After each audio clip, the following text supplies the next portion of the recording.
नमस्कार दोस्तों, मेरी आज की कहानी बहुत बहुत प्रेरणादायक है। मेरी आज की कहानी का शीर्षक है आधा किलो आटा। एक सेठ जी थे। जब सेठ जी ने अपनी संपत्ति का मूल्य निर्धारण करने की प्रबल इच्छा हुई तो उन्होंने एक लेखा अधिकारी को बुलाया। सेठ जी ने उसे आदेश दिया कि मेरी पूरी संपत्ति का मूल्य निर्धारण करके मुझे बताओ। इसका ब्यौरा मुझे तुरंत चाहिए और इसके लिए तुम्हें अधिक से अधिक 1 सप्ताह का टाइम मिलेगा। लेखा अधिकारी ने सेठ जी से कहा, ठीक है।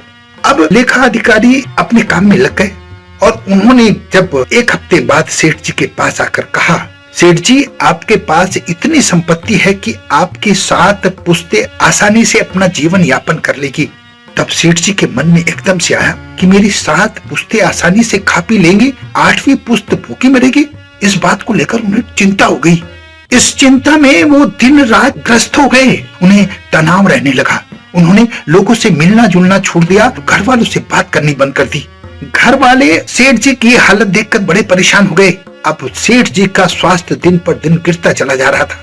तब सेठानी ने एक दिन सेठ जी को लेकर एक सत्संग में गई। वहां पर उन्होंने सत्संग सुना और उनके मन में विचार आया कि क्यों ना इन सत्संग वाले महाराज को मैं अपनी सारी परेशानियां बता दूं और उसका उत्तर ढूंढ लूं। वो महाराज जी के पास गए। सेठ जी ने हाथ जोड़कर अपनी सारी समस्या उन्हें बता दी कि साधु महात्मा, मेरे पास इतनी संपत्ति है कि मेरी 7 पुश्तें आसानी से अपना जीवन यापन कर सकती हैं, लेकिन मेरी 8वीं पुश्त भूखी मर जाएगी। क्या आपके पास इसका कोई उपाय है? तब उस साधु महात्मा ने कहा, हाँ, बहुत सरल उपाय है। जैसे मैं कहूं अगर आप वैसा करेंगे तो चुटकियों में इससे पार पालेंगे। उस सेठ के मन में बड़ी जिज्ञासा हुई। उन्हें कहा, हाँ बताइए, जैसा आप कहेंगे मैं वैसा ही करूंगा, क्योंकि वो अपने इस तनाव से मुक्ति पाना चाहता था। अपनी 8वीं पुश्तों को भी भूखे मरते हुए देखना नहीं चाहता था। तब महात्मा ने उनसे कहा कि इस नदी के दूसरे छोर पर एक बुढ़िया रहती है, आप वहां जाओ और उसको आधा किलो आटा लेकर दे दो। अगर उसने ये स्वीकार कर लिया तो आपको आपकी समस्या से छुटकारा मिल जाएगा। सेठ जी बड़े खुश हो गए और आधा किलो आटे की जगह वो 1 कुंटल आटा लेकर उस बुढ़िया की झोपड़ी में पहुंचे। बुढ़िया से कहा कि माता, मैं आपके लिए आटा लेकर आया हूँ। उस बुढ़िया ने कहा, मुझे जरूरत नहीं है, मेरे पास आटा है। उन्होंने कहा, 1 कुंटल ना सही, आधा किलो तो ले लीजिए। लेकिन बुढ़िया ने हर कीमत पर कुछ भी लेने से मना कर दिया। उसने कहा कि मेरे पास आज का आटा है और मैं कल की चिंता क्यों करूं। बुढ़िया के ऐसे वचन सुनकर उस सेठ की आंखें खुल गई और उसने निश्चय किया कि अपनी 8वीं पुश्तों की वजह से परेशान क्यों हूं।